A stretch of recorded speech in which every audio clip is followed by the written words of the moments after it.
За сайн байцгаана уу та бүхэнд өнөөдрийн мэндийг хүргэе. Жидологи подкастын маань нэгэн тусгай дугаар та бүхэнд өнөөдөр хүрэхэд бэлэн боллоо. За өнөөдрийн дугаар маань бол ерөнхий сайдыг огцруулсан улсын хурлын тогтоол шийдвэр үндсэн хууль нийт зэвсэг талаар үндсэн хуулийн цэцгийн их хурлын хуралдаан 2025 оны 10 дугаар сарын 22-ны өдөр болж өнгөрсөн. За тэгээд тус хуралдааны дараа бол их хурлын хуралдааны дөнгөлт албан ёсоор бичгийн хэлбэрт бол байрсан.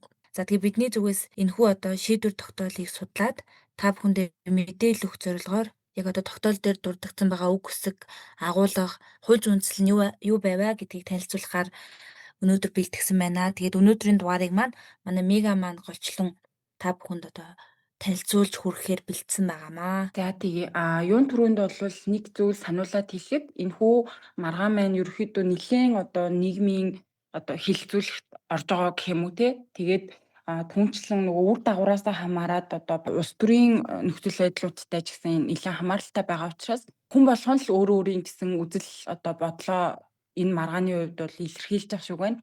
Тэгэхээр тэрэн дээр бас нэг сүртэй үзэл бодол нэмэрлэх нь их ач холбогдолтой биш болов уу гэдэг үүднээс ер нь энэ 10 сарын 22-ны өдөр үндсэн хуулийн цэцгийн их судлын хуралдаанаас гарсан 08 дугаар дүгнэлт маань юугээд бичигдээд гарчваа буюу энэ дүгнэлтийг зүгээр хураангуулад ярьж өгөх маягаар энэхүү дугаараа юрсан байгаа. Тэгэхээр хэдүүлээ маргаан лугаа хорцгоё те.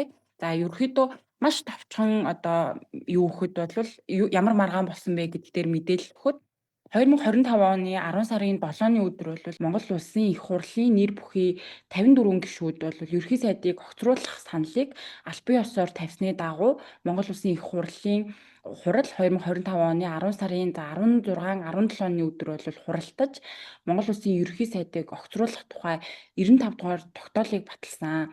За тэгээд энэхүү тогтоол за нэмэх нь энэ ерөнхий сайдыг огцруулах тухай улсын хурлын чуулганы энэ үйл ажиллагаатай холбоотой ер нь бол маргаан үүссэн гэж хэлж болно. За тэгээд шууд цэцгийн маргаан руугаа орцгоё те. Тэгэхээр ерөнхийдөө хүсэлт гаргагч бол Монгол Улсын ерөнхий сайд анх энэ маргааны талаар хүсэлтийг үндсэн хуулийн цэцэд гаргасан. За ингэхдээ бол за хэдүүлээ болохоор шууд Монгол Улсын ерөнхий сайдын хүсэлтэд юу дуртагдсан бэ гэдэг рүү явж орцгоё. За хамгийн анх бол 2025 оны 10 сарын 16-ны өдөр юм шиг байгаа. Монгол Улсын ерөнхий сайд бол үндсэн хуулийн цэц рүү анх удаа хүсэлт бол бичгээр өгсөн. За энэ хүсэлттэй юу гэж бичсэн бэ гэхээр Монгол Улсын үндсэн хуулийн 43-ийн нэгт бол улсын хурлын гишүүдийн 4-1-ээс доошгүй нь ерөнхий сайдыг огцруулах саналыг албан ёсоор тавьбал улсын хурал 3 хоногийн дараа хилцэж эхлээд 10 хоногийн дотор шийдвэрлэнэ. За тэгээд улсын хурлын нийт гишүүний олонх нь уг саналыг дэмжсэн бол ерөнхий сайдыг огцруулах тухай улсын хурлын тогтоол батлагдсанд тооцно гэдэг ийм заалт байдаг нэгдүгürt. За хоёрдугаарт Монгол Улсын их хурлын чуулганы уралдааны дэгийн тухай хуулийн 101-ийн 2-т төрийн байгуулалтын байнгын хороо бол ерөнхий сайдыг огцруулах саналыг хуралдаанаараа хэлэлцэж санал дүгнэлт гарган за нэгдсэн хуралдаанд танилцуулна гэдэг заалт байдаг. За ингээд 101-ийн уг хуулийн 101-ийн 3-т нэгдсэн хуралдаан байнгын хорооны санал дүгнэлтийг сонсож ил санал хураалт явуулна гэдэг ийм 3 заалтыг ерөнхийдөө бичээд за энэ заалтуудын дагуу ерөнхий сайдыг огцруулахтай холбоотой төрийн байгуулалтын байнгын хорооны хилцэн санал дүгнэлтийг бол чуулганы нэгдсэн хуралдаан дээр зөвхөн танилцуулж сонсгох бөгөөд харин улсын хурлын чуулганы нэгдсэн хуралдаан бол төрийн байгуулалтын байнгын хорооны санал дүгнэлтээр бус харин Монгол Улсын үндсэн хуулийн 43-ийн нэгт заасны дагуу ерөнхий сайдыг огцруулах саналыг дэмжинэ гэдэг ийм томьёоллоор санал хураахаар хуульчилсан байна.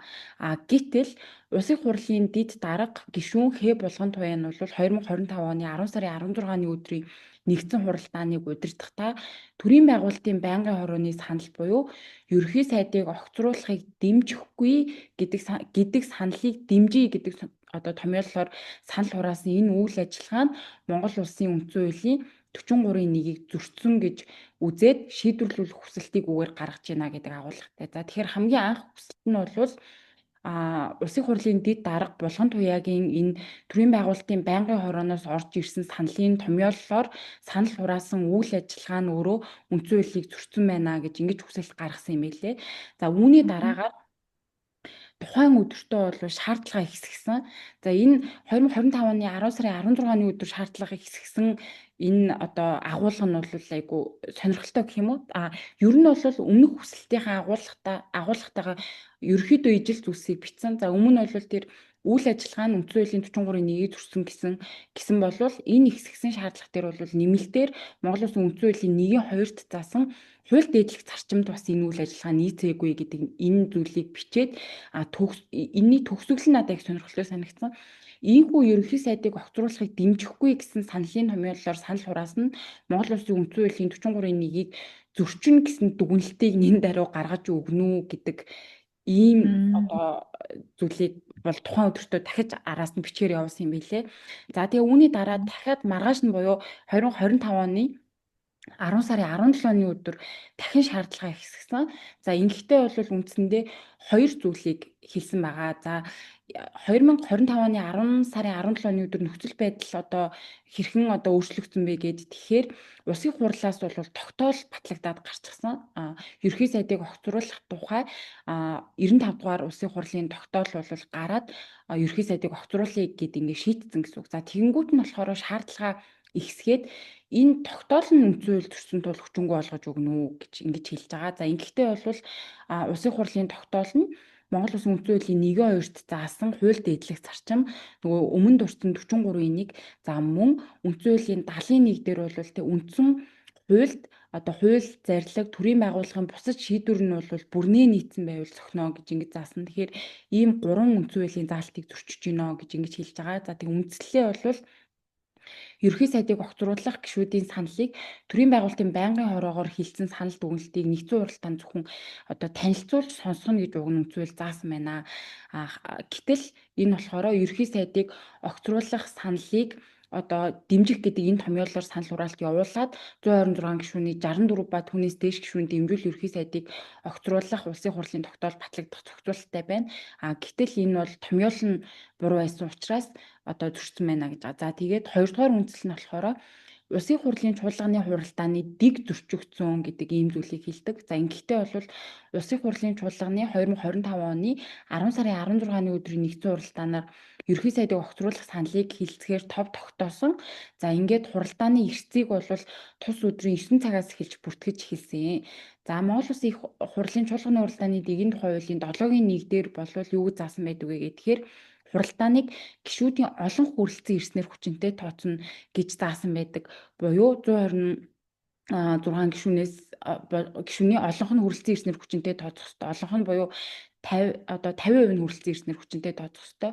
За гэтэл тус өдрийн тэг буюу тэгээ шөнийн 12 цагийн байдлаар олон хүрэлцэн ирээгүй байсан гэж байгаа. За гэтэл маргааш нь буюу 2025 оны 10 сарын 17-ны өдрийн 10 цагт чуулганы хуралдааны нээгтээ өмнөх өдрийн эрсцийн бүртгэлийг үндэслээд үргэлжлүүлэхээр мэдэгдээд за тэгээд 2025 оны 10 сарын 17-ны өдрийн 10 цаг 15 минутанд 51.6% эрсцээр хурлыг эхлүүлсэн гэд ингэж байгаа. За тэгэхээр ерөөхдөө энэ үндсэл нь юу гэж хэлээд байгаа вэ гэд тэгэхээр 2025 оны 10 сарын 16-ны өдрийн тэг цагийн байдлаар хуралдааны эрс бүрдээгүй байсан гэдэг чинь тэр хуралдаан эхлээгүй байсан гэсэн үг ээ.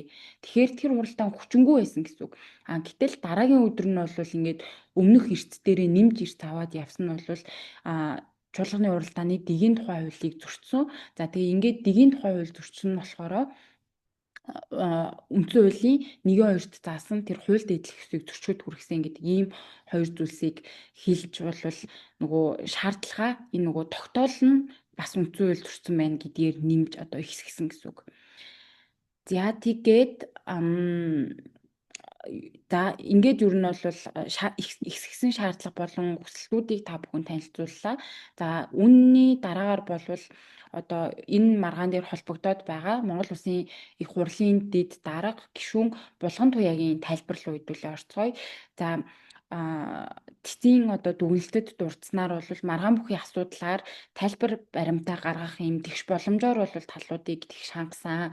За ингэхдээ үндсэн хуулийн цэцээс 2025 оны 10 сарын 16 болон 17-ны өдрүүдэд 2 удаа тайлбар баримт бичиг гаргуулах тухай албан бичгийг болвол илгээсэн одоо улсын хурлын дэд дарга булган туяад гэтэл булган туяа болвол цэцгийн их судлалын хуралдаан эхлэхээс өмнө ямар нэг байдлаар хариу тайлбар бол бичгээр ирүүлээгүй байна. Гэхдээ үндсэн хуулийн цэцгийн их судлалын хуралдаанд өөрөө оролцож байгаа. За энэ үедээ бол дараах тайлбарыг гаргасан байна гэд тайлбарыг дурдсан байсан. За ингэхдээ улсын хурлын дэд дарга булган туяа юу гэж тайлбар өгсөн бэ гэд тэгэхээр за 2019 оны Монгол улсын үндсэн хуулийн нэмэлт өөрчлөлтийн дараа буюу за нөхцөл байдлыг тайлбарлах юм бол Монгол улсын үндсэн хуулийн 41-ийн нэгдэх заалт бол одоогийнхоороо за мөн Монгол улсын их хурлын чуулганы уралдааны дэгийн тухай хуулийн ерөнхий сайдыг огцруулахтай холбоотой заалтууд бол яг одоогийнхтойгоо ижилхэн байсан одоо тухайн үед буюу 2021 оны 1 сарын 21-ний өдөр тухайн үед ерөнхий сайд байсан хүрэл бүхийг өөрийнх нь хүсэлтээр огцруулах үед бол байнгын орооны саналаар буюу ерөнхий сайдыг огцруулах саналыг дэмжиж гээд тийм саналын томьёоллоор одоо санал хурааж ирсэн юм билий. За ингэж санал хураахтаа бол тухайн үед улсын хурлын дарга нь Занааштар одоо байсан. За тэгэхээр одоо 19 оны үндсэн хуулийн нэмэлт өөрчлөлтөөс хойш ерөнхий сайдыг огцруулах санал хураалтууд болвол төрийн байгуулалтын байнгын орооны санал дүгнэлтийг дэмжиж гэдэг агуулгаар санал хураагдчихсан. За мэдээж бол энэ үндсэн хуульчаа нийгмийн суурь харилцааны зарчмыг ингэж тогтоож өгж байгаа болохоос бол үг хүсэгчлэн бүх юмыг зааж өгөөд байдаггүй. За тийм учраас бол энэ хэрхэн санал хурааж байгаа энэ дэг тогтоож байгаа процесс бол улсын хурлын одоо тэртээ чуулганы уралдааны одоо тогтсон жишгээр бол ингээд би бол явсан гэдэг ийм тайлбарыг үндсэндээ өгсөн юм байлээ. За дараад нь болохоор мэдээж улсын хурлын одоо тогтоол гарсан одоо тэр тогтоол бас үндсэн хууль зөрчсөн хэсэгтэр маргаж байгаа учраас Монгол улсын их хурлаас итгэмжлэгдсэн төлөөлөгчд бол оролцсон. За итгэмжлэгдсэн төлөөлөгчдийн тайлбарыг бол товч одоо базаад тайлбарлах юм бол за улсын хурлын итгэмжлэгдсэн төлөөлөгчд бол мөн бас нөгөө бичгээр тайлбараа бол үндсэн хуулийн цэцэд илгээгээгүй. За үүнийг бол үндсэн хуулийн цэцэд тайлбарлахдаа 2025 оны 10 сарын 20-ны өдөр буюу одоо энэ их судлалын хуралдаанаас 2 хоногийн өмнө үндсэн хуулийн цэцээс итгэмжлэгдсэн төлөөлөгч томилуулж тайлбар гаргуулах тухай гэсэн юм албан бичгийг Монгол Улсын их хуралд хүргүүлсэн боловч цэцгийн хуралдаан эхлэхээс өмнө мөн бичгээр Монгол Улсын их хурлаас тайлбар ирүүлээгүй. За харин цэцгийн хуралдааны явцад дараах тайлбаруудыг өгсөн гэж байгаа. За юун түрүүнд бол улсын хурлын тогтоол хууль зөрчсөн хэсэг талаар ямар тайлбар өгсөн бэ гэхээр за ерөнхий сайдыг огцруулах тухай улсын хурлын тогтоол бол 2025 оны 10 сарын 17-ны өдөр батлагдсан бөгөөд 2025 оны 10 сарын 20-ны өдөр ерөнхийлөгч хориг тавьчихсан. За тэгэхээр Монгол Улсын их хурлын тухай хуулийн 5-ын 4-т ерөнхийлөгч одоо тодорхой шийдвэр дээр улсын хурлын шийдвэр дээр хориг тавьсан бол хоригийг улсын хурал хянан хилцэж дуусгах одоо тэр хугацаанд бол тухайн одоо хууль тогтоомжийн үйлчлэл төр зогсно гэж заасан байдаг.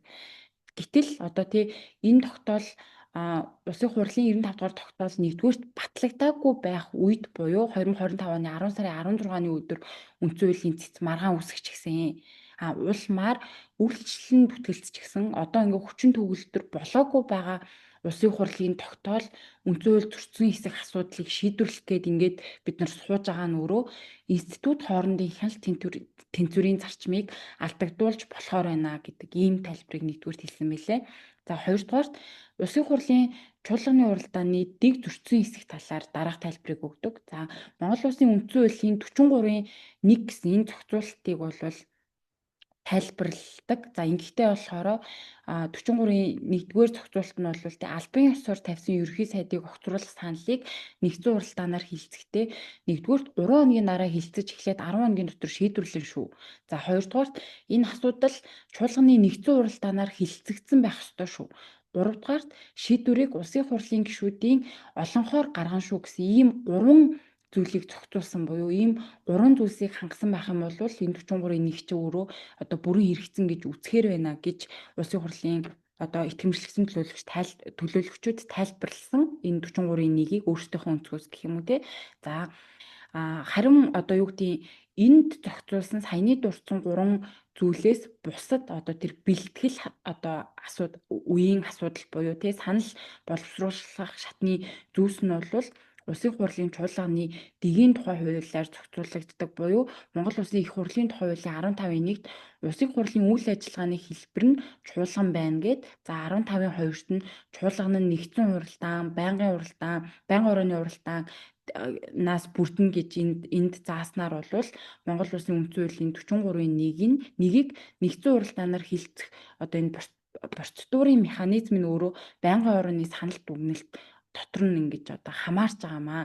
Тэгэхээр улсын хурлын чуулганы нэгдсэн хуралдаан нь цэцгийн маргааны зүйл байх бол үндсэн хуулийн боломж байхгүй гэж ингэж хэлдэг. За тэгээд үндсэн хуулийн цэц бол хууль тогтоол одоо шийдвэрийн үндсэн хуулийн нийцлийг хэн шийдвэрлэх бүрийн эрхтэй. Харин парламентын дотоод ажиллагаа за тухайлах юм бол энэ санал хураалтын томьёол бол хуралдааны дэгийн асуудалд бол оролцох эрхгүй гэж ингэж хэлдэг. За тэгээд цэцгийн хяналт бол хууль тогтоолын агуулгыг хамардаг. За харин энэ процессын шинжтэй зүйлс бол өөрөө парламентын дотоод хэрэгт хамаарна. Тэгээ парламент одоо энэ шийдвэр гаргах энэ дотоод процессоо өөрөө тогтооно гэдэг ийм заалт байдаг. Улсын хурал дэгээ өөрөө тогтооно гэдэг ийм зарчим байдаг. Тэгэхээр ийшээ бол үндсэн хуулийн цэц орох одоо хуулийн боломж байхгүй байна гэдэг ийм зүйлийг хэлдэг. За тэгээд 3-дугаарт бол улсын хурлын дэд дарга болгон туяа нь Монгол үндсэн хуулийг зөрчсөн хэсэг асуудлаар бол мэдээж дээр хоёр тайлбарын хүрээнд болвол одоо үндсэн хууль зөрчөөгүй гэдэг нь байна гэдгийг нь одоо ингэж тайлбарлаж байна гэсэн агуулгаар үндслүүдээ хэлсэн байгаамаа. За ингээд үндсэндээ бол одоо маргагч хоёр талын байр суурьуд одоо тайлбарууд бол ийм байна. За үүний дараагаар бол энэ маргаантай холбогдуулаад хууль зүйн ухааны хууль зүйн доктор О маш Батыг шинжээчээр томилж дүгнэлт гаргуулсан юм байна лээ. За тэгээ шинжээчийн дүгнэлтийг бол танилцуулъя энэ одоо энэ хэсэгт. За шинжээч болвол үндсэн 6 асуултанд би хариулт хэлье гэд ингэж байгаа. За тэгэхээр нэгдүгээрт бол Монгол Улсын үндсэн хуулийн 43-ийн 1-р зүйл бол Монгол Улсын үндсэн хуулийн 2019 оны нэмэлт өөрчлөлтөөр өөрчлөгдсөн тул за тухайн үеийн 2019 онд нэмэлт өөрчлөлт оруулж ингэж өөрчлөхдөө зорилго нь юу байсан бэ гэдгээр нь энэ 43-ийн 1-ийг тайлбарлахаар оролдъё гэж ингэж хэлж байгаа. За тэгэхээр 2019 оны хүртэлх хугацаанд бол нийтдээ Монгол улсад 14 засгийн газар байгуулагдсан ажиллаж исэн бөгөөд за үүнээс 2 засгийн газар бол үндсэндээ 4 жилийн бүрэн эрхийн хугацаагаа бүрэн хэрэгжүүлж исэн. За тэгэхээр 2019 оны хүртэлх 14 засгийн газрын 12 нь бол ямар нэг шалтгаанаар тодорхой одоо шалтгаанаар бүрэн эрхийн хугацаанаас өмнө огцорж исэн гэсэн үг юм байна. За тэгэхээр нэг парламентын бүрэн эрхийн хугацаанд 4 засгийн газар солигдчихсэн тохиолдол жишээнд гарч исэн гэж байгаа байхгүй юу. За тэгээд 19 оны хүртэлх засгийн газрын бүрэн эрхийн дундаж хугацаа бол 1.8 жил байсан. За тэгээд түүнчлэн бол 1998 онд ерөнхий сайдыг томилох гэж хагас жил сунжирч исэн ийм тохиолдлууд гарч исэн гэдэг одоо түүхэн нөхцөл байдлуудыг дурдсан. За тэгээд энэ нь бол 2019 оноос өмнө 19 оны үндсэн хуулийн нэмэлт өөрчлөлтөөс өмнө засгийн газарт ажиллах сайд нарыг нэг бүрчлэн улсын хурлаар сонгодог байсан. За мөн засгийн газрыг огцруулсантай холбоотойгоор улсын хурл аливаа эрсдэл өөрөө хүлээдэггүй байсан тул энэ засгийн газрыг огцруулъя гэдэг асуудалд бол хариуцлагагүй хандах нөхцөл байдал мөн үүсчихсэн. За тэгээд эргээд засгийн газрын гишүүд буюу сайд нар нь ч гэсэн өөрсдөө ерөнхий сайдаа огцруулах одоо ийм тохиолдлууд бас гарч исэн гэж ингэж хэлж байгаа. За ийм учраас ийм асуудлууд үүсчихсэн учраас 2019 онд эдгээр асуудлуудыг шийдвэрлэх ийм зорилт тавьж исэн. За тэгээд эдгээр асуудлуудыг шийдвэрлэхээр орсон нэг заалт нь бол энэ 43-ийн 1 юм аа гэж ингэж хэлж байгаа. За тэгээд 2019 оны үндсэн хуулийн нэмэлт өөрчлөлтийн 43-ийн 1 гэдэг энэ заалтын өөрчлөлтөөр болвол ерөнхий сайдад итгэл эс үзүүлэх тухай санал гаргах босхийг тодорхойлсон буюу улсын хурлын гишүүдийн 4/1-ээс доошгүй нь хэрвээ санал гаргах юм бол гэд ингээд заасан.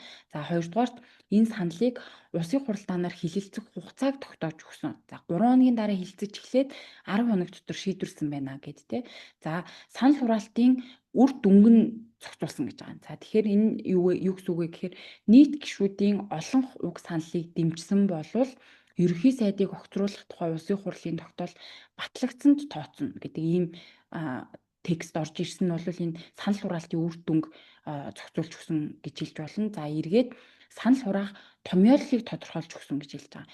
Ерөнхий сайдыг огцруулах тухай санал улсын хурлын тогтоолын төсөл хэлбэртэй байх ёстой бөгөөд за ерөнхий сайдыг огцруулах буюу ерөнхий сайдыг огцруулах тухай улсын хурлын тогтоолын төслийг дэмжих агуулгаар санал хураахаар ингэж 43-ийн 1 бол тайлбарлагдаж байна. Ийм дөрвөн одоо зүйлийг зохицуулсан байна гэж ингэж хэлдэг. За ингэснээр болвол 2019 оны үндсэн хуулийн нэмэлт өөрчлөлтөөс өмнө 43-ийн 1 нь бол зөвхөн органик хэм хэмжээ буюу одоо хин ямар эрх үүрэгтэй вэ л гэдэг ийм эрх хэмжээ хэм хэмжээ байсан болвол зарчмын хувьд өөрчлөгдөөд 2019 оны нэмэлт үндсэн хуулийн нэмэлт өөрчлөлтөөр 43-ийн 1 нь болохоор ингээд юмнуудыг зохицуулаад байна штэ тийм одоо процессыг нь зохицуулаад штэ тэгэхээр энэ нь бол ингээд зохицуулах үүрэгтэй функционал хэм хэмжээ болоод ерөнхий сайдыг огцруулах явцдах талуудын оролцоо за тэгээд дараалал хугацаа үр дагавар зэргийг журамлах ийм одоо юм зарчмын өөрчлөлт энэ 43-ийн чинь нэгт орсон байна гэж ингэж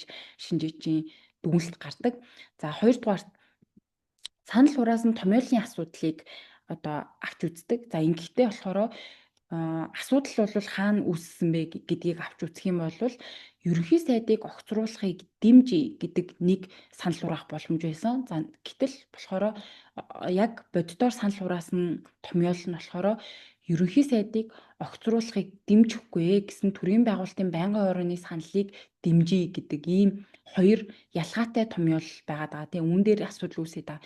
За тэгвэл томьёолын асуудлыг аль нь илүү үндсэн хуульд нийцтэй вэ гэдгийг боддоор тогтоохын тулд хууль тогтоомжийн тухай хуулийн 31-т бол хуулийн төслийн хил зүйн найруулга тавигдах нийтлэг шаардлагыг бол тогтоож өгсөн байдаг. За тийм мэдээч улсын хурлын тогтоол ч нь өөрөө нөгөө хууль тогтоомж гэдгийг тогтоомж гэдэг англи руу орчдөг учраас хууль тогтоомжийн тухай хуулийн 31-т заасан энэ хил зүүн найруулгад тавигдах нийтлэг шаардлага бол энэ тогтоолд бас тавигдана гэж ингэж хэлдэг.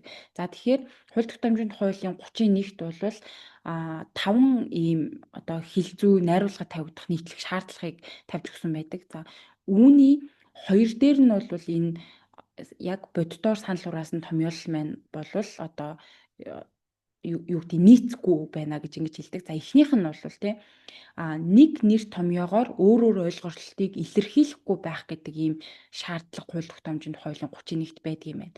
За тэгвэл энийг юу гэж тайлбарласан бэ гэхэд тэгэхээр ерөнхий сайдыг огцруулах саналыг дэмжиж гэдэг нь бол илүү давуутай байна. За учир нь Монгол Улсын үндсэн хуулийн 43-ийн 1 болон Улсын хурлын чуулганы уралдааны дэгийн тухай хуулийн 101-р зүйлүүдэд бол ерөнхий сайдыг огцруулах санал гэдэг томьёол олонтоо хэрэглэгдсэн байна гэж байгаа. За тэгвэл ерөнхий сайдыг огцруулах төрийн байгуулалтын байнгын хорооны санал гэдэг зүйл одоо хэр дурддагдсан бэ гэдгийг хууль тогтоомжуудаас аваад үзэхээр ерөнхий сайдыг огцруулах төрийн байгуулалтын байнгын хорооны санал гэдэг нь бол одоо ганц нэг энэ одоо үндсэн хуульд бол ийм одоо юу байхгүй томьёол бол байхгүй харин улсын хурлын чуулганы уралдааны дэгийн тухай хууль дээр л маш цөөхөн дурддагдсан байна гэж байгаа. Тэгэхээр эн чинь нэр томьёоны одоо нэг ойлголтыг нэр томьёогаар илэрхийлэхдээ энэ хоёрын аль нь илүү давуутай байна вэ гэдээ үзэхээр мэдээж үндсэн хуульдаач дурддагдсан улсын хурлын чуулганы уралдааны дэгийн тухай хуульдаач хэдий дурддагдсан байгаа учраас ерөнхий сайдыг огцруулах санал гэдэг томьёол нь одоо энэ нөгөө нэг нэр томьёогоор өөр ойлголтыг илэрхийлэхгүй байх гэдэг энэ шаардлагыг илүү хангаж байна гэж ингэж хэлдэг. За хоёрдугаарт нөгөө 5 шаардлагыг чи хоёр дээр нь нөгөө сая санал хураасан томьёол маань арай нийцгүй байна гэдэг байгаа шүү дээ. Тэгээ эхнийх нь бол саяных. За хоёрдугаарт болохоор хууль тогтоомжийн тухай хуулийн 31 дээр үг хэллэгийг монгол хэл бичгийн дүрмд нийцүүлэн хоёрдмол утгагүй товч тодорхой ойлгоход хялбараар бичнэ гэдэг ийм шаардлага байна. За гэтэл ерөнхий сайдыг огцруулахыг дэмжихгүй гэсэн төрийн байгуулалтын байнгын хорооны саналыг дэмжээ гэдэг энэ томьёол ч өөрөө одоо шууд ингээд сонсоход яг огцруулъя гэдэг юм уу огцруулахгүй гэдэг юм уу эргээд би дэмжих юм бол огцруулах юм уу огцруулахгүй юм уу дэмжихгүй юм бол огцруулах юм огцруулахгүй юм уу гэдэг дээр ийм confusing байдал үүсгэж байна гэж хэлж байгаа. Энэ чинь өөрөө нөгөө уруу логик болчоод байна. Тэгэхээр энэ ойлгоход хялбар байхын шаардлагад бол нийцэхгүй байна гэж байгаа. За харин эсвэргээрээ ерөнхий сайдыг огцруулах саналыг дэмжиж гэдгийг нь нөгөө хууль тогтоомжийн тухай хуулийн 31-т заасан 5 шаардлага дээр ингээд тавиад үзэхээр бүх шаардлагад бол нийцэж байгаа. Гэтэл энэ нөгөө уруу логикоор санал хураагаад байгаа. Ерөнхий сайдыг огцруулахыг дэмжихгүй гэсэн төрийн байгуулалтын орооны саналыг дэмжиа гэдэг энэ томьёолол нь болохоор хууль тогтоомжийн тухай хуулийн 31-т заасан энэ 5 шаардлагын 2-т нь бол нийцэхгүй байна. За тэгээ энэ өнцгөөс авч үзэх юм бол энэ ерөнхий сайдыг огцруулах саналыг дэмжиж гэдэг томьёолол бол илүү давуутай байсан байна гэж ингэж хэлдэг. За энэ бол саяных бол шинжээчийн дүгнэлтийн 2 дахь хариулт байгаа. За 3 дугаарт бол ер нь энэ байнгын хорооны санал дүгнэлт яагаад энэ Улсын хурлын чуулганы нэгдсэн хуралдааны санал хураах томьёоллын үндэс ихэн болсон бэ гэдгийг судалж олохоор оролцсон байгаа юм. За ингэхдээ бол 2019 оны Монгол Улсын үндсэн хуулийн нэмэлт өөрчлөлтөөр 43-ийн 1 нь бол нөгөө өмнө дурдсан зөвхөн талуудын эрх хэмжээг ерөнхий сайдыг огцруулах тэдэн гишүүний саналаар ерөнхий сайдыг огцруулах асуудлыг хилэлцэнэ гэсэн ийм маягтай зөвхөн талуудын эрх хэмжээг тодорхойлсон шин чанартай органик хэм хэмжээ байсныг өөрчлөн зохицуулаад шин чанарын хувьд бол функционал хэм хэмжээ олгож өөрчилсөн гэсэн шүү дээ. Тэгээ нөгөө процессыг нь бүр үнцүүлдэ зохицуулаад өгсөн ийм шинжтэй хэм хэмжээ олж өөрчлөгдсөн гэж байгаа. За тэгэхээр ингэж тайлбарлаж байгаа. Органик шинж чанартай хэм хэмжээг бол амьдралд хэрэгжүүлэхийн тулд нөгөө бусад хуулиар дэлгэрүүлээд хэн ямар үйлдэлийг хэрхэн хийх юм бэ гэдгийг нь журмлах шаардлагатай байгаад байдаг. За тэгээ ийм ч учраас нөгөө Монгол Улсын их хурлын чуулганы уралдааны дэгийн тухай хуулийг сая 2024 онд шинжилж найруулахаас өмнө бол тус хуулийн 99-р зүйлд бол огцруулах саналыг өргөн барьснаас хойш 7 хоногийн дараа хилцээ 10 хоног шийдвэрлэн нэгдсэн хуралдаан байнгын орооны дүгнэлтийг сонсно энэ төр гих мэт нөгөө процесс асуудлыг чинь болохоор өөрөө энэ Улсын хурлын чуулганы уралдааны дэгийн тухай хуульд зохицуулж өгдөг байсан. Өмнө нөгөө 43-ийн 1 чи органик хэм хэмжээ байсан учраас процессын шинж чанартай зүйлсийг нь зохицуулах шаардлага үүссэн учраас энийг дэгийн тухай хуулиар зохицуулдаг байсан. За харин 2019 оны үндсэн хуулийн нэмэлт өөрчлөлтөөр 43 дугаар зүйлд бол Монгол Улсын их хурлын чуулганы уралдааны дэгийн тухай хуулийн 99-р зүйлд энэ зааж зохицуулаад байгаа зүйлийг чинь бараг бүх асуудлыг нь бол энэ 43 дугаар зүйлд үндсэн хуулийн 43 дугаар зүйлд шууд зохицуулаад өгсөн гэж ингэж хэлж байгаа. Ягаад тэгэхээр 43-ийн 1 маань өөрөө энэ процедурын шинжтэй зүйлийг зохицуулдаг болоод өөрчлөгдөж учраас нөгөө 19 оноос өмнө Улсын хурлын чуулганы уралдааны дэгийн тухай хуулиар ингэж наривчилт процессын зохицуулаад байдаг байсан юм чи өөрөө одоо бол 43-ийн 1-тэй шууд орчихсон зохицуултна гэж ингэж хэлж байгаа. За тэгэхээр үүнээс үзэх юм бол 2019 онд 43 дугаар зүйл маань органик шинжтэй хэм хэмжээ байсантай холбоотойгоор бусад процедурын асуудлыг их хурлын чуулганы уралдааны дэгийн тухай хуулиар зохицуулдаг байсан учраас төрийн байгуулалтын байнгын орооны оролцоог бол тус хуулиар тогтоогоод ингээд байнгын орооны санал дүгнэлтийг үнэлдэг жишг тогтчихсон байсан байна. Юу энэ чуулганы хуралдааны үед За харин 2019 оны нэмэлт өөрчлөлтөөр 43 дугаар зүйл нь өөрөө ерөнхий сайдыг огцруулах асуудлыг хэрхэн хилэлцхийн эргээд ямар үр дагавар гарах юм бэ зэргийг шууд зохицуулсан шин чанартай болсон учраас энэ төрийн байгуулалтын байнгын орооны санал дүгнэлтээр чуулганы уралдааны энэ томьёолол тодорхойлогдоод байгаа энэ жишг бол өөрчлөгдөх шаардлагатай байсан байна гэж ингэж хэлж байгаа. За дөрөвдүгээрт дээрх байдлаар ингээд өөрчлөгдсөн 44 дугаар зүйлд бол ерөнхий сайдыг огцруулах процесс байнгын орооны ямар үндсэн хуулийн 43-ийн 1 бол ингээд дээрх байдлаар өөрчлөгдсөн. За тэгвэл үндсэн хуулийн 43-ийн 1-т бол ерөнхий сайдыг огцруулах процесс байнгын хороо ямар нэг үүрэг гүйцэтгэх талаар бол огтурдаагүй. За тэгэхээр үнээс үзэх юм бол Улсын хурлын чуулганы нэгдсэн хуралдааны саналын томьёолол нь байнгын хорооны санал дүгнэлтийг дэмжих агуулгатай байна гэдэг ийм үндслэл өртөөс ажиглагдахгүй байна гэж ингэж 4 дахь хариултыг өгдөг. За 5 дахь хариулт нь бол Энэ жишг бол өөрчлөгдөх шаардлагатай юу үгүй юу гэдэг дээр хариулт өгч байгаа. За ингэхдээ их хурлын чуулганы хуралдааны дэгийн тухай хуулийн 101-2 дээр төрийн байгуулалтын байнгын ороо ерхий сайдыг огцруулах саналыг хуралдаанаар хилэлцэж санал дүгнэлт гарган нэгдсэн хуралдаанд танилцуулна. 101-ийн 3 болохоор нэгдсэн хуралдаанд байнгын хорооны санал дүгнэлтийг сонсож ил санал хураалт явуулна гэдэг ийм заалтууд байгаа. Тэгэхээр Улсын хурлын чуулганы нэгдсэн хуралдааны саналын томьёол нь байнгын хорооны саналыг дэмжих үгүй юу гэдгээр санал хураана гэдэг ийм хууль зүйн үндслэл чинь бас энэ их хурлын чуулганы хуралдааны дэгийн тухай хуультай байхгүй байна гэж ингэж хэлж байгаа. Харин ийхүү байнгын хорооны саналын томьёолоор санал хураагаад байгаа гол одоо шалтгаан үндслэл болвол ерөөдөө хууль зүйн үндслэл гэхээсээ илүү улсын хурлд хэрэглэгдэж ирсэн жишг байна гэж ингэж хэлж байгаа. За үндсэндээ ингэсэн юм байлээ. Чуулганы хуралдааны үеэр болвол улсын хурлын тамгын газрын ерхий нарийн бичгийн дарга баасанд орж болвол санал хураах томьёолын талаар тайлбар хийсэн. За ингэхдээ Улсын хурлын чуулганы хуралдааны дэгийн тухай хуулийн 2024 оны шинжилсэн найруулга болон одоо шинжилсэн найруулгаас өмнөх хууль хоёрын энэ ерхий сайдыг огцруулах тухай зохицуулалтууд бол зарчмын хувьд ялгаа огт байхгүй байгаа. Тэгэхээр өмнө нь бол яадаг байсан гэхээр байнгын орооны санал дүгнэлтээр тулгуурлаад саналын томьёолыг боловсруулж байсан. Тэгэхээр энэ удаад бол ингээд энэ жишгээрээ явчихад зөрчилдөх зүйлгүй гэдэг ийм тайлбарыг улсын хурлд өгсөн юм байлээ.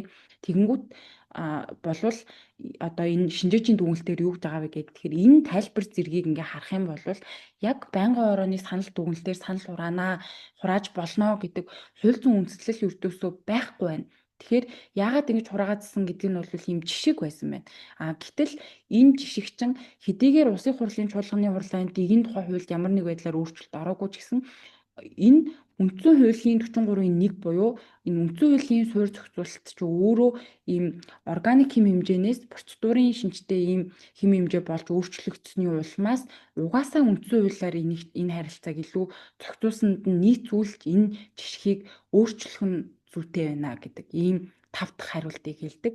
За 6-т нь бол олон улсын жишгийг бас тавьж судалсан юм байлээ. За ингэхдээ парламентын болон хагас ерөнхийлөгчийн засаглалтай бусад орнуудад бол энэ ерөнхий сайдад эс итгэх тухай асуудлыг шийдвэрлэх саналын томьёол нь хоёрдмол агуулгагүй байдаг байна. За ингэхдээ бол шинжээч маань Герман болон Чех улсын энэ жишээг бол наривчлан судалсан байлээ. За гэхдээ та бүхэн дэлгэрүүлж бас дүгнэлтээс танилцах боломжтой. За маш товчоор хариулах юм бол энэ улсуудад бол ерөнхий сайдад итгэл үзүүлэх асуудал нь ерөөхдөө байнгын ороогоор дамждаггүй шууд парламент дээр орж ирдэг юм байна. За тэгээд үндсэндээ бол томьёол нь үндсэн хуульдаа зааснаар шууд огцруулахыг дэмжин гэсэн ийм агуулгаар санал хураадаг юм байна. Тэгэхээр олон улсын жишгийн үүднээс харахад бол бас ийм байнгын орны санал дүгнэлтэд үндэслэлтэй жишг бол тогтоогдсонгүй гэж ийм үндсэн 6 асуултад хариулах замаар шинжээч бол дүгнэлт гаргасан байгаамаа. За ингээд хэдүүлээ болвол яг үндсэн хуулийн цэцгийн дүгнэлтийн үндслэх хэсэг буюу яг цэцгийн дүгнэлт хийсэн хэсэг рүү явж орцгоё. За үндсэн хуулийн цэцгийн үндслэх хэсэг юун түрүүнд бол одоо процессын шинжтэй гэх юм уу хэд хэдэн асуудал төр маргаан үсгсэн одоо харьяалан шийдвэрлэх маргаан муу юм уу үгүй мүү хугацаа өгсдөө байсан уу шууд маргаан үсгэж шийдвэрлэх зүг байсан уу буруу байсан уу гэдэг юм уу. Иймэрхүү олон асуудлууд дээр ер нь маргаантай байсан. За тэгээд үүнтэй холбоотой процессын шинжтэй гэх юм уу 5 асуудлаар бол тайлбарлагдсан мэлээ. Үндслэхийнхаа ихэнд. За нэгдүгürt бол хүсэлт түүний шаардлагатай холбоотой тайлбар. За ингэхдээ ерөнхий сайдын хүсэлт түүний ихсгсэн шаардлагууд нь бол үндсэн ийм 3 агуулга байсан гэж ингэж хэлж байгаа. За эхнийх нь бол хамгийн анх улсын хурлын дэд дарга гишүүн Булган Туяагийн үйл ажиллагаа үндсэн хууль зөрчсөн эсэхээр бол эсэх гэдэг ийм нэг агуулга. За хоёрдугаарт бол ерөнхий сайдыг огцруулах асуудлыг хилэлцэн 2025 оны 10 сарын 17-ны өдрийг нэгдсэн хуралдаан үндсэн хууль зөрчөөгүй. За гуравдугаарт бол тус хуралдаанаас гарсан улсын хурлын 95 дугаар тогтоол нь Монгол үндсэн хуулийн одоо холбогдох хэсгүүдийг зөрчсөн үү гэдэг ийм үндсэн 3 асуудлаар хүсэлт тэгээд одоо шаардлагаа ихсгсэн одоо тэр ерөнхий сайдын гаргасан хүсэлт болон түүний шаардлагаа ихсгсэн тэр албан бичгүүдэд нь үндслээд бол ийм 3 зүйл байна гэж ингэж одоо дүгнж байгаа мэлээ. За тэгээд хоёрдугаарт бол маргаан шийдвэрлэх ажиллагаа шууд үүсгэсэн тухай. За Монгол Улсын үндсэн хуулийн 66-гийн 1-т бол үндсэн хуулийн цэцэн үндсэн хуулийг зөрчсөн тухай маргааныг иргэдийн өргөдөл мэдээллийн дагуу өөрийн санаачлахаар буюу харин улсын хурал, ерөнхийлөгч, ерөнхий сайд, улсын дэвшүүг, улсын ерөнхий прокурорын хүсэлтээр хянан шийдвэрлэнэ гэж ингэж заасан. За тэгээд энэ заалт нь юу гэсэн үг вэ гэж тэгэхээр эрх бүхий байгууллага албан тушаалтнаас хүсэлт сая дурдсан эрх бүхий байгууллага албан тушаалтнаас хүсэлт ирсэн тохиолдолд бол шууд маргаан үүсгэхээр харин иргэдийн өргөдөл мэдээллийн хувьд бол тэд өөрийн санаачлахаар буюу өөрийн санаачлахаар ингэж үүсэх ийм процесстэй байдаг. За тэгээд ийм ч учраас анх бол ингээд хамгийн анх ирүүлсэн хүсэлт нь бол улсын хурлын дэд дарга болгон тоогийн үйл ажиллагаа үнцүүл зөрчсөн эсэх асуудлаар бол хүсэлт гаргасан. За тийм учраас шууд үүсгэх маргаанд хамаарч исэн учраас шууд маргаан үүсгэсэн гэж ингэж хэлдэг. За тэгээд 3-дугаарт бол хүсэлт ихсгсэн шаардлагыг нэгтгэсэн тухай тайлбар хэлж байгаа. За ингэхдээ болохоор үндсэн хуулийн цэцэд маргаан хэн шийдвэрлэх ажиллагааны тухай хуулийн 3-3-т хуралдаанд оруулахаар маргаан үүсгэн шалгасан бүх асуудлыг анхлан шийдвэрлэх хуралдааныг 5 гишүүний бүрэлдэхүүнтэй хийнэ гэдэг ийм заалт байгаа. За харин 3-4-т нь цэц энэ хуулийн 13 дугаар зүйлийн 2-3 дахь хэсэг заасан албан тушаалтан үндсэн хууль төрсэн хэсэг асуудлыг их судалт буюу 7-9 гишүүний бүрэлдэхүүнтэй хянан шийдвэрлэнэ гэдэг ийм бүрэлдэхүүнийг нь зааж өгсөн үндсэн хуулийн цэцэд маргаан хэн шийдвэрлэх ажиллагааны тухай хуулийн 2 заалт байгаа. За тэгээ энэндээс юу болж байна вэ гэд тэгэхээр үндсэндээ ерөнхий сайдыг огцруулсан улсын хурлын тэр 95 дугаар тогтоол нь үндсэн хууль зөрчсөн юм уу үгүй юм уу гэдэг асуудал болвол цэцэд маргаан хэн шийдвэрлэх ажиллагааны тухай хуулийн 3-3 буюу тэр ерөнхий тохиолдолд нь хамаарч байгаа учраас 5 гишүүний бүрэлдэхүүнтэй хянан шийдвэрлэх ёстой ийм маргаан болоод байгаа. Харин улсын хурлын дэд дарга болгон тоогийн үйл ажиллагаа үндсэн хууль зөрчсөн хэсэг асуудал нь болвол харин 3-4 буюу тэр их судлалын хуралдаанаар буюу 7-9 гишүүний бүрэлдэхүүнтэй шийдвэрлэх ийм асуудал болчиход байгаа юм байна л та. За тэнгууд хэдийгээр ингээд маргааны шаардлага тус бүр болохоор өөр бүрэлдэхүүнээр шийдэх маргаанд хамаарч байгаа хэдий ч энэ маань бол агуулгын хувьд бүхэлдээ л ерөнхий сайдыг огцруулсан үйл ажиллагаа Монгол Улсын үндсэн хууль зөрчсөн хэсэг тухай маргаан байна. За мөн үндсэн хуулийн цэцэд маргаан хэн шийдвэрлэх ажиллагааны тухай хуулийн 23-1-8-д бол маргаан шийдвэрлэх ажиллагааг ингэж үүсгэн шалгаж байгаа цэцгийн гишүүн бол уг маргааныг үндсэн хуулийн цэцгийн хуралдаанд бэлтгэх үедээ нэг асуудлаар 2 буюу хэд хэдэн өргөдөл мэдээлэл хүсэлт байгаа бол тэдгээрийг нэгтгэх ажиллагааг бол хийж болно гэж ингэж заасан байдаг. Тэгэхээр эхлээд та бүхэн санаж байгаа бол улсын хурлын тогтоол гараагүй байсан учраас улсын хурлын дэд дарга болгон тоогийн үйл ажиллагаа үндсэн хууль зөрчсөн хэсгээр бол маргаан хэдийн үүсчихсэн байсан буюу их судлаар шийдвэрлэх ийм маргаан нь бол хамгийн анх үүсчихсэн байсан. За араас нь шаардлага нэмэгдүүлээд тогтоол нь үндсэн хууль зөрчсөн хэсэг асуудал буюу 5 гишүүнээр шийдвэрлэх ийм маргаан нь орж ирсэн учраас энэ хоёр маргааныг бол нэгтгээд нэг хуралдаанаар шийдвэрлсэн нь бол зүйтэй байна гэж ингэж хэлдэг. За дөрөвдүгээрт маргааныг хурлаар хилцүүлэх бэлтгэлийг бол нэн даруй гүйцэтгэсэн тухайд Монгол Улсын үндсэн хуулийн цэцэд маргаан хэн шийдвэрлэх ажиллагааны тухай хуулийн 23-2-т бол маргаан хэн шийдвэрлэх ажиллагааг үүсгэснээс хойш хуралдаанд бэлтгэх ажиллагааг 30 хоногийн дотор гүйцэтгэх бөгөөд маргаан нь эдрээ түүхтэй шалтгаанаар дээрх хугацаанд дуусаагүй бол цэцгийн дарга 30 хүртэл хоногоор сумгаж болно гэж заасан. За тэгэхээр энэ заалтыг тайлбарлах юм бол энэ бол маргаан хэн шийдвэрлэх ажиллагааг үүсгэснээс хойш 30 хоногийн дотор багадаа 30 хоногийн дотор хуралдаанд бэлтэн гэсэн агуулгыг бол илэрхийлэхгүй. Энэ бол 30 хоногийн дотор хийнэлцэн энэндээ багтахгүй байх юм бол дахиад 30 хоногоор сумгаж болно гэдэг ийм агуулгатай заалтаа. Тэгэхээр энэ заалтаар бол энэ хуралдаанаар хилцүүлэх ийм доод хязгаарыг бол тогтоож өгөөгүй байна. За тэгэхээр энэ асуудал бол онц хүндрэлтэй яаралтай шийдвэрлэх маргаан гэж үздсэн учраас нэн даруй шийдвэрлэж болохоор байна гэж ингэж хэлдэг. За тэгээд нөхцөл байдлын хувьд бол уг маргааныг боломжит богино хугацаанд шийдвэрлэхгүй л болвол цаашлаад улс төрийн хямрал болох ийм эрсдэл рүү хүргэх байсан учраас энэ эрсдлийг бууруулахад ач холбогдолтой гэж үздсэн учраас бол нэн даруй шийдвэрлэж байна гэж ингэж хэлдэг. За Монгол Улсын үндсэн хуулийн цэцэд маргаан хэн шийдвэрлэх ажиллагааны тухай хуулийн 24-3-т бол бас ийм заалт байгаа.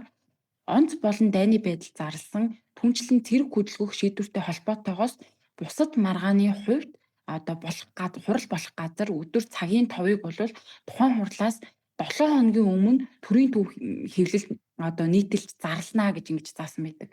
Тэгэхээр үндсэндээ бол хурал болохоос 7-оос доошгүй хоногийн өмнө бол төрийн төв хэвлэлд зарах хүргэх ийм зохицуулалттай байна гэдгийг бол үндсэн хуулийн хүлээн зөвшөөрсөн байлээ.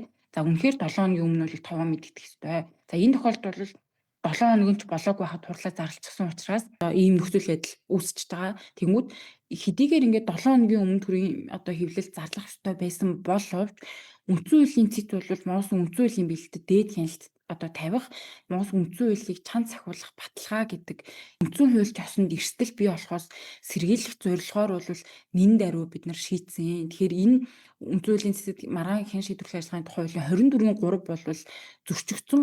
Гэхдээ үндсэн хуулийн 64-ийн 1-ийг бол энэ тохиолдолд дээрх тэр 7 хоногийн өмнө тов үргэнэ гэдэг заалтаас бид нар давуу хүчинтэй гэж үзээд шийдлээ гэж ингэж хэлсэн байлээ. За 5 дугаарт Улсын хурлын даргын үүргийг хэрэгжүүлэх үйл ажиллагаа нь бол үндсэн хуулийн цэцгийн хяналтад байна гэж хэлж байгаа.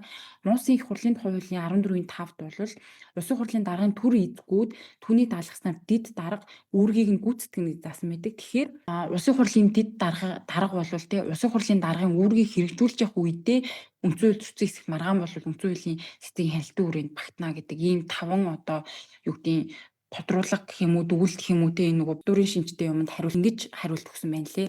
За ингээд яг үндслэл рүү хэдүүлээ орцгоё. Үндслэл маань бол үндсэндээ нэг ийм 2 хэсгээс бүрдэж байгаа. Эхнийх нь бол ерөнхий сайдыг огтруулсан үйл ажиллагаа үндсэн хуулийн 43-ийн 1-ийг төрсөн тухай. Хоёр дахь хэсэг нь бол ерөнхий сайдыг огцруулсан үйл ажиллагаа Монгол үндсэн хуулийн 1-ийн 2-т заасан хууль дэдлэх зарчмыг төрсөн тухай гэдэг ийм 2 том хэсгээс бүрдэж байгаа. За тэгэхээр эхнийх нь бол энэ үндсэн хуулийн 43-ийн 1-ийг зөрчсөн гэж цэц дүгнэлээ учрна гэд ингээд явж байгаа гэсэн үг. Улсын хурлын 2025 оны 95 дугаар тогтоол гаргахдаа энэ зохицуулалтад заасан шаардлага бүрийг хангаж чадчихгүй гэдгийг тогтооё гэж байгаа. Тэгэхээр үндсэндээ энэ 43-ийн 1-ээ цэц задлаад нөгөө хоёр тал маань бол хоёр өөр тайлбарлаад байгаа 43-ийн 1-ээ. Тэгэхээр энийг задлаад тайлбарсан байнамаа. За эхнийх нь бол Улсын хурлын гишүүдийн 4-ний 1-ээс доошгүй нь ерөнхий сайдыг огтруулах саналыг аль бие ёсоор тавьбал гэж байгаа. За тэгэхээр 4-ний 1-ээс доошгүй гэдэг бол 32 эсвэл түүнээс дээш гишүүн ерөнхий сайдыг огтруулах саналыг аль бие ёсоор тавьсан байхыг ойлгоно гэж ингэж тайлбарлаж байгаа. За тэгэхээр Улсын хурлын гишүүд 2025 оны 10 сарын 7-ны өдрийн албан бичгээр Улсын хурлын даргад бол аль бие ёсоор энэ ерөнхий сайдыг огтруулъя гэдэг саналаа тавьсан. За энэ саналд бол 54 гишүүн буюу 32-оос дээш гишүүн гарын үсэг зурсан байсан учраас бол энэ шаардлага хангагдчих нэгдүгээр.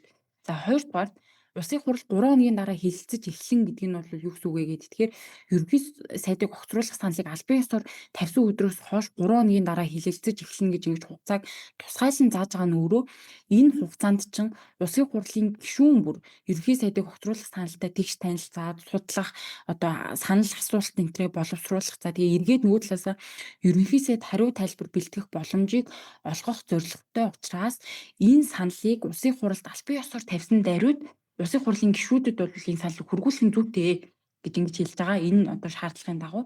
Гэтэл Улсын хурлын гишүүн сайн зоригоос төрийн байгуулалтын байнгын орны дарга сандаг очирт 2025 оны 10 сарын 9-ний өдөр явуулсан хүсэлттэй ерөнхий сайдыг огтруулах талаар гаргасан бидний саналыг төрийн байгуулалтын байнгын орны хуралдаанаар хилэлцэж эхлэх үед нь тараалгах арга хэмжээ авна уу гэдэг ийм албан бичиг явуулсан юм билээ. За 7-ны өдрөөс 10-ны өдөр хүртэл бол уг саналыг гишүүдэд аль бие ёсоор хүргүүлээгүй 10-ны өдөр гишүүдэд хүргүүлсэн юм байна гэд ингээд дурдсан байсан. Гэтэ энэ дээрээ ямар нэгэн ингэсэн учраас ийм зөрчигдсөн гэдгийг тайлбар бол хийгээгүй. Ерөөдөө ийм процесс алдаа бас гарсан байх шүү гэдгийг онцгойлон тэмдэглэж байгаа юм болов уу гэж ойлгосон. За 3 дугаарт ерөнхий сайдыг огцруулах саналыг 10 хоногийн дотор шийдвэрлэнэ гэдэг нь огцруулах саналыг аль бие ёсоор анх тавьсан өдрөөс хойш 10 хоногийн дотор буюу 10 сарын 7-нд тавьсан саналыг 10 сарын 17-нд багтаа шийдвэрлэх шаардлагатай байхыг ойлгоно гэж байгаа. За тэгэхээр Улсын хурлын 95 дугаар тогтоол нь бол 10 сарын 17-нд гарсан бөгөөд 10 хоногт багтаж шийдвэрлэх нь бол шийдвэрлсэн байна гэдэг. Ингээд энэ 3 шаардлагын тухайд бол ингээд шаардлагуудыг хангасан байна гэж ингэж хэлж байгаа. За дөрөвдөх нь бол Улсын хурлын нийт гишүүний олонх нь уг саналыг дэмжсэн бол ерөнхий сайдыг огцруулах тухай улсын хурлын тогтоол батлагдсанд тооцно гэдэг ийм хэсэг байгаа 43-ийн 1 дээр тий. За энэ хэсгийн агуулгыг тайлбарлахын тулд бол ингээд үгчсэн тайлбар, зорилгын тайлбар, түүхчсэн тайлбар гэдээ бүр хэд хэдэн тайлбаруудын аргыг ашиглан тайлбарсан байлээ. За ингэхдээ хамгийн түрүүнд үгчсэн тайлбарыг ашигласан. За юун түрүүнд үгчсэн тайлбарын үүднээс авч үзэх юм бол ерөнхий сайдыг огцруулах саналыг гэж цэг гэж явж хаад уг саналыг нийт гишүүний гэд ингээ явсан байгаа штэ тий. За тэгэхээр энд байгаа нь бол байнгын хорооны саналыг нийт гишүүний олонхоор шийдвэрлэн гэсэн агуулгыг илэрхийлэхгүй энэ уг санал гэдэг. Энэ уг санал гэдэг бол энэ нөгөө өмнө дурдаад байгаа ерөнхий сайдыг огцруулах саналыг 33-ийн 1 дээр дахиад дуртахтаа уг саналыг гэж ингэж хэлсэн байна гэж ингэж одоо үгчсэн тайлбарын үүднээс ингэж барьж байгаа. Тэгэхээр үүний дараа бол үгчсэн тайлбараар ганцхан дүгнэхээсээ гадна одоо энэ 43-ийн 1 чинь яагаад байгаа юм бэ гэдэг зорилгот нь нийцүүлж тайлбарлах шаардлагатай гэж байгаа. За тэгэхээр парламентын засаглалтын улсад бол хууль тогтоох эрх мэдлийн зүгээс гүйцэтгэх эрх мэдлийн одоо тий хуулийн бэлтгийг хангах чиг үүрэгт мэдээж хяналт тавьж хариуцлага хүлээлгэх зарчим нэг талдаа чухал боловч нөгөө талдаа гүйцэтгэх эрх мэдлийн үйл ажиллагаа бол хит докторгүй байх нь өөрөө арчсан дэглэмийг сулруулах эрсдэлтэй байдаг. Тэгэхээр энэ хяналт тэнцвэрийг хадгалах ёстой гэдэг юм байна. Тийм ч учраас 2019 оны Монгол Үндсэн хуулийн нэмэлт өөрчлөлтөөр ерөнхий сайдыг огцруулах журмыг бол 43-ийн 1 дээр тодорхой тусгажээ. За тэгэхээр ийхүү ерөнхий сайдыг огцруулахтай холбоотой журмыг тодорхой тусгасан нь тодорхой бус эргээд нөгөө ерөнхий ийм зохицуулалтаас үүдэлтэй одоо тий ерөнхий сайдыг огцруулах үйл ажиллагаанд арга зайлшил хэрэглэх эргээд зохицуулалтыг одоо ерөнхий байгаагаас нь үүдээд за эсвэл тодорхойгүй байгаагаас нь үүдээд энэ зохицуулалтыг уруулж ашиглахаас сэргийлэх ийм нөлөөтэй зохицуулалт. Учраас энэ процессыг 43-ийн 1-т бол тодорхой тусгасан гэж ингэж хэлдэг. За талууд бол Монгол Улсын үндсэн хуулийн 43-ийн 1 заасан энэ уг санал гэдэг дээр ялгаатай байр суурьтай байна гэж ингэж хэлж байгаа. За тэгвэл энэ уг санал гэдгийг анх улсын хурлын гишүүд ерөнхий сайдыг огцруулъя гэж буй саналыг ойлгох юм уу? За эсвэл байнгын хорооны саналыг ойлгох уу гэдэг дээр энэ ялгаатай томьёолын хувьд зорилгын тайлбар хийх тохиолдолд бол энэ хоёр томьёолын аль нь үндсэн хуулийн 43-ийн 1-ийн одоо зорилго буюу тэ энэ гүйцэтгэх эрх мэдлийн бие даасан доктортой байдлыг хангах гэдэг энэ зорилгод илүү нийцтэй байгааг нь сонгох ёстой гэж байгаа. Тэгэхээр энэ үүднээс ингээд авч үзэх юм бол дэмжихгүй гэдгийг дэмжнэ гэж ингээд санал хурааж байгаа нь өөрөө тодорхой бус байдлыг үүсгэх, эргэлзээ төрүүлэх, эргээд андуур санал өгөх ч гэдэг юм уу тэ ийм бодит эрсдлийг үүсгэж байна. Тэгэхээр нөгөө энэ уг санал гэдэг байгааг чинь анх тэр ерөнхий сайдыг огцруулъя гэдэг энэ саналыг ойлгохоор байна гэж одоо зорилгын тайлбар хийхээр бол тэр дүгнэлтэнд хүрч байна гэдэг нь. За нөгөө талаасаа системчлээд ингээд тайлбарлах гээд үзэх юм бол Монгол Улсын үндсэн хуулийн өөр хэсгүүдэд бас одоо энэ ерөнхий сайдыг огцруулахтай төстэйдээ ер нь бусад асуудлаар санал хураах босгууд бас үндсэн хуульд байдаг. За нэг жишээ авч байгаа нь бол үндсэн хуулийн 69-ийн 1-т үндсэн хууль түнд оруулах нэмэлт өөрчлөлтийг улсын хурлын нийт гишүүний 4/3-аас доошгүй саналаар батлана гэж ингэ заасан. За тэгэхээр энэ үндсэндээ бол 94 нэмэлт гишүүний саналаар үндсэн хууль түүний нэмэлт өөрчлөлт батлагдана гэсэн үг байх нь тий. За тэгвэл үндсэн хуулийн нэмэлт өөрчлөлтийг батлая гэдгээр жишээ санал хураана гэвэл 94 гишүүн одоо дэмжснээр батлагдана гэсэн үг шүү дээ. Батлая гэж санал хурааж байгаа юм чинь. За тэгвэл үндсэн хуулийн нэмэлт өөрчлөлтийг батлахгүй дэмжиж гэдэг дээр санал хурааж таарах юм бол 94 гишүүн жишээ нь батлахгүй дэмжиж гэдэг дээр 94 гишүүний тоондоо хүрэхгүй бол эн чинь батлахыг дэмжихгүй гэдэг ингэчж байгаа шүү дээ. Тэгэхээр эн чинь дэмжихгүй гэдэг чинь үндсэн утга нь бол дэмжиж гэсэн үг орчих шүү дээ. Жишээ нь энэ томьёолоор хураахаар 94 гишүүн хүрээгүй тохиолдолд нөгөө үлдэж байгаа дэмжихгүй дэмжиж гэж санал өгöd байгаа 32 гишүүний чинь саналаар үндсэн хуулийн нэмэлт өөрчлөлт батлагдах жишээ нь үр дагаварт хүргэнэ. Эргээд энэ саналын томьёолол чинь яаж байгаагаас хамаарат нөгөө үр дагавар чинь ингэж бүр газар алга одоо нөгөө ингэж уруулахтай адил шал өөрөөр одоо болох нөхцөл байдалд хүргэхээр байгаамаа. За тэгэхээр үндсэн хуулийн тэгэхээр энэ босго тогтоож өгөөд байгаа энэ зохицуултууд бол өөрөө ийм үр дүн гаргахад огт чиглээгүй юм аа. Тийм учраас энэ шийдвэр гаргах журмыг тусгайлан зохицуулаад байгаа ийм заалтуудын хувьд энэ заалтууд дээр нь заасан эерэг утгаар нь ойлгож санал хураах нь зүйтэй гэж ингэж хэлж байгаа. 2019 оны үндсэн хуулийн нэмэлт өөрчлөлт орсноос хойш за 2021 онд тухайн үед ерөнхий сайд байсан хөрөлсөх за сая 2025 онд тухайн үед ерөнхий сайд байсан оюун эрдэнэ хоёр бол огцорсон ийм кейс гарсан. За энэ хоёрыг авч үзэх юм бол 2021 онд ерхий сайд хөрс үх огцрохдоо Монгол Улсын үндсэн хуулийн 25-ийн 1-6 заасны дагуу өөрөө хүсэлтэд өгсөнийг хэлэлцсэн. Харин 2025 онд ерхий сайд оюун эрдэнийг Монгол Улсын үндсэн хуулийн 43-ийн 1 биш 44-ийн 1 буюу ерөнхий сайд өөрт нь ихтгэл хүлээлгэх асуудлаар санал хураасан.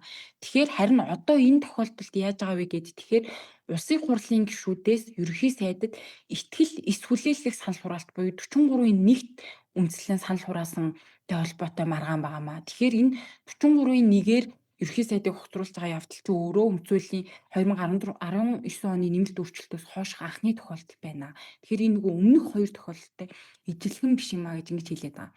За тэгээд ийхүү одоо энэ дээрх тайлбарын хүрээнд бол чуулганы нэгдсэн хуралдаанаар ингэж төрийн байгуулалтын байнгын орооны дэмжээгүй саналыг дэмжээ гэдэг томьёолоор санал хураасан байгаа ч өөрөө Монгол Улсын үндсэн хуулийн 43-ийн 1-т заасныг за бүр яг энэ 43-ийн 1-ийг ингээд задлаад алийг зөрчигчвөө гэдгийг нь тайлбарлах юм бол энэ Улсын хурлын гишүүдийн нийт гишүүний олон хувь саналыг дэмжсэн бол ерөнхий сайдыг огцруулах тухай Улсын хурлын тогтоол батлагдсанд тооцно гэсэн одоо энэ агуулгыг зөрчсөн байна гэж ингэж үздэг.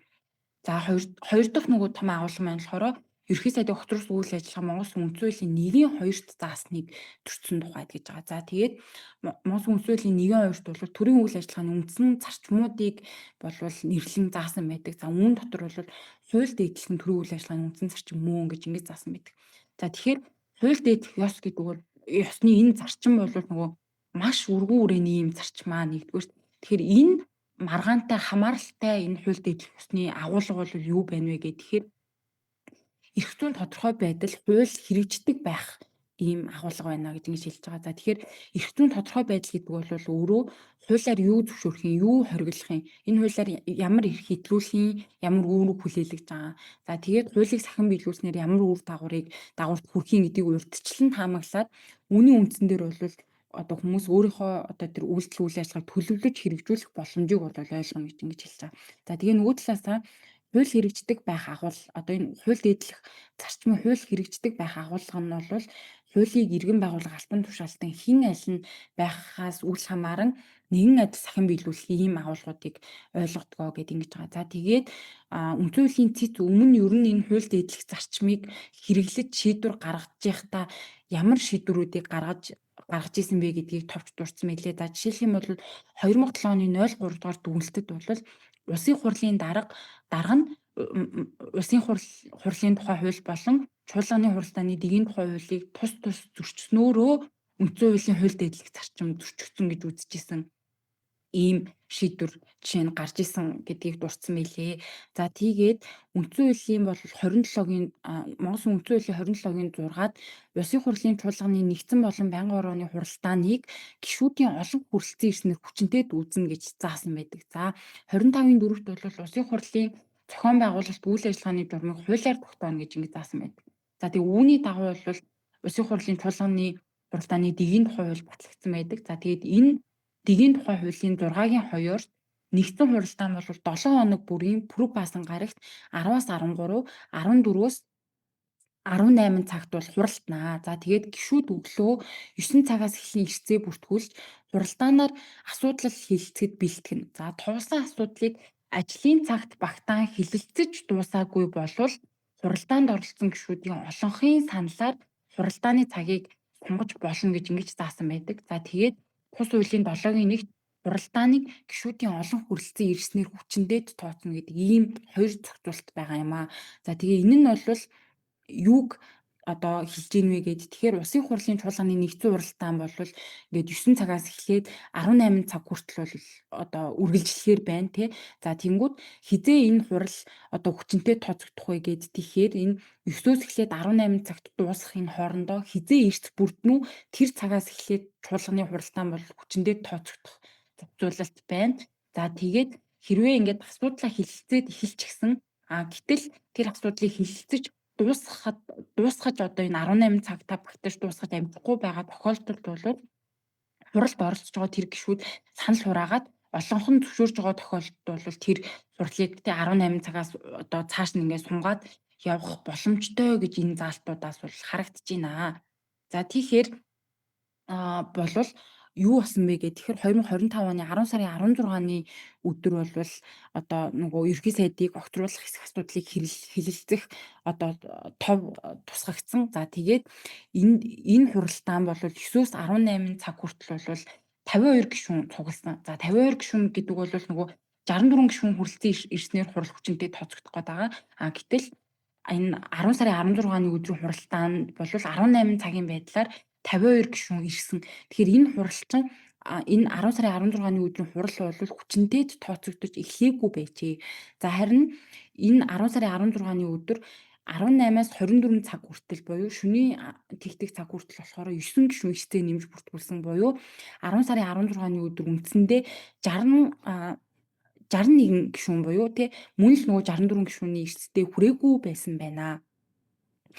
За тэгэхээр 10 сарын 16-ны өдрийн чуулганы хуралдаан бол тэр өдөр хуралдаан болоогүй байна гэж ингэж хэлдэг.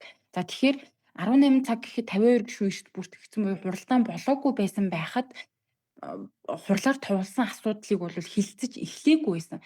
Тэгэхээр эхлээгүй байсан асуудлаар одоо хурлыг сунгая гэдэг зүйл бол яригдахааргүй байсан байна. За тиймээс 2025 оны 10 сарын 17-ны өдрийн эрс бол дангаараа дахин бүрдчихэж тухайн тохиолдолд хуралдаан хүчинтэй тооцогдох байжээ. За гэтэл 16-ны өдрийн 18 цаг хүртэлх 52 гишүүн.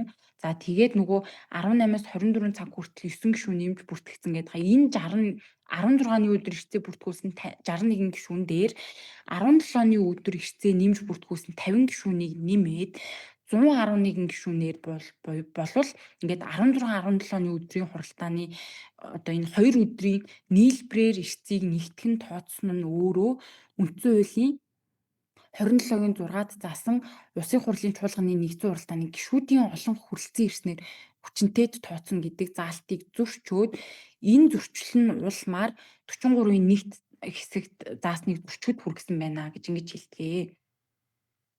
За тэгээд энд бол дахин нэг одоо юу гэдэг маргаан бүхий гэх юм уу заалтыг бас дурддаг. Улсын хурлын чуулганы хуралдааны дэгийн тухай хуулийн 10-ийн 11-т бол нэг ийм заалт байгаа. Тухайн өдрийн хуралдаан эхлэхэд эрсдээ бүртгүүлсэн гишүүн за чөлөө аваагүй хүндэтгэл үзэх шалтгаан зэрэг бол байгаа гэдгээ мэдэгдэлгүйгээр орхин гарсан байгаа тохиолдолд бол хуралдааны эрсдэд оруулаад тухайн асуудлаар санал хураахад эсрэг санал өгсөнд тооцно гэж байгаа. Тэгэхээр үндсэндээ энэ чуулганы хуралдааны дэгийн тухай хуулийн 10-ийн 11-т заасны дагуу эрсдээ бүртгүүлчээд тухайн хүн гараад явчихж байгаа тохиолдолд тэр хүний санал бол автоматар одоо тухайн асуудлаар дэмжээгүй гэдэг санал дээр автоматар очиж нэмэгдэж тоологддог ийм зохицуулалт байна. Энэ заалт маань болохоор ямар нөхцөл байдалд хүрчээд байгаа вэ гэд тэгэхээр за энэ 16-17-ны өдрүүдийн санал хураалтаар бол огцруулахыг дэмжиж бол 52 гишүүн санал өгсөн. Огцруулахыг дэмжихгүй бол 40 гишүүн санал өгсөн. За харин нөгөө эрсдэд орчоод санал өгөөгүй учраас нөгөө дэмжихгүй буюу нөгөө дэмжих одоо юу гэдэг ерөнхий сайдыг огцруулахыг дэмжихгүй гэдэг чинь болохоор огцруулъя гэдэг гэсэн одоо утга руу очиж штэ тий. Тэгэхээр энэ нөгөө эрсдээ орчоод саналаа өгөөгүй 19 гишүүний санал автоматар ерөнхий сайдыг огцруулъя гэдэг дээр очиж тоологдсон байна гэж ингэж хэлж байгаа. За тэгэхээр эн чинь өөрөө Монгол Улсын үндсэн хуулийн 27-гийн 7-д бол Улсын хурлын гишүүд саналаа илээр гаргаж асуудлыг шийдвэрлэнэ гэж буюу энэ нь юу гэсэн үг вэ гэхээр гишүүд саналаа гаргаж шийдвэрлэх буюу гишүүд ийм тухайн асуудлаар санал өгөхдөө идэвхтэй үйлдэл хийснээр санал тооцогдох энэ зохицуулалттай нийцээгүй байна гэж ингэж хэлж байгаа. Юу гэсэн үг вэ гэхээр Улсын хурл бол аливаа шийдвэр гаргахдаа зөвхөн санал өгсөн гишүүний тоог тоолох нь өөрөө үндсэн хуулийн 23-ийн нэгт заасан нөгөө Улсын хурлын гишүүн болвол арт түмний элч мөн энтер гэдэг энэ зохицуулалтад илүү нийцхээр байна тий.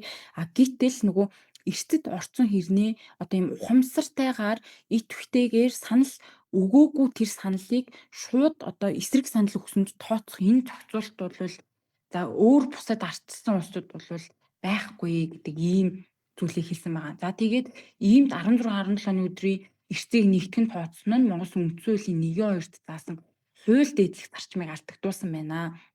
За тэгээд хууль дээдлэхээс гадна нэгэн хоёрт бол ардчилсан ёс бол бас төрийн үйл ажиллагааны үндсэн зарчим гэж заасан байдаг. Тэгэхээр үндсэн хуулийн 3-1-т Монгол Улсын одоо засгийн бүх эрх бол ард түмний мэдлэлд байна. За тэгээ ард түмэн бол төрийн үйл хэрэгч шууд оролцсон сонгож байгуулсан төрийн эрх барих төлөөлөгчдийн байгууллагаараа уламжлан энэ эрхээ эдлэн гэж заасан байдаг. Гэтэл эн чинь нөгөө ухамсартайгаар өгөөгүй саналыг нь жишээлх юм бол дэмжээгүй гэдэг санал руу оруулж тооцож байгаа энэ төр зэрэг бол эргээд энэ ардчилсан ёсны зарчимд бол нийцээгүй байна гэж ингэж хэлдэгэ. Этгээд дүгнэхэд Засгийн хурлын чуулганы 2025 оны 10 сарын 16 17-ны өдрийн нэгдсэн хуралдаанаар Монгол Улсын ерөнхий сайдыг одоо огцруулах тухай 95 дугаар тогтооллыг хилцэж батлахдаа болвол тэ энэ үндсэн хуулийн 1-ийн 2 дахь хэсэг заасан ардчилсан ёс хууль дээдлэх зарчмыг за тэгээд 43-ийн 1-ийг 70 дугаар зүйлийн нэгт хэсэгт заасныг бол тус зөрчсөн байх бөгөөд Улсын хурлын дэд дарга болгондоо яг юм бас хуралдаанд даргалахдаа төрийн байгуулалтын байнгын орны дэмжээгүй саналыг дэмжээ гэдэг томьёололоор санал хураасан нь бол энэ одоо зөрчил гаргах нөхцөлийг бүрдүүлсэн байгаа тул одоо түүний бас тэр үйл ажиллагаа бол бас нүцгэл зөрчсөн байна гэдэг ийм дүгнэлтийг хийсэн. Үүн дээр бол бас хүмүүсийн нэг эргэлзүүлээд байгаа зүйл нь бол их судлалын хуралдаанаас бол дүгнэлт гарсан. Тэгэхээр нөгөө их судлалын хуралдааны дүгнэлт бол яг эцсийн шийдвэр байх уу эргээд нөгөө ердийн тохиолдолд бол 5 гишүүнтэй шийдвэрлсэн хуралдааны шийдвэрийг улсын хурал хилцээд улсын хурал одоо чинь хүлээж аваагүй бол эргээд нөгөө их судлаараа хилцээд тогтоол гаргадаг шүү дээ. Тийм процесс байх уу байхгүй юу гэдэг дээр бас хүмүүс жоохон эргэлзээтэй байх шүү гэлээ.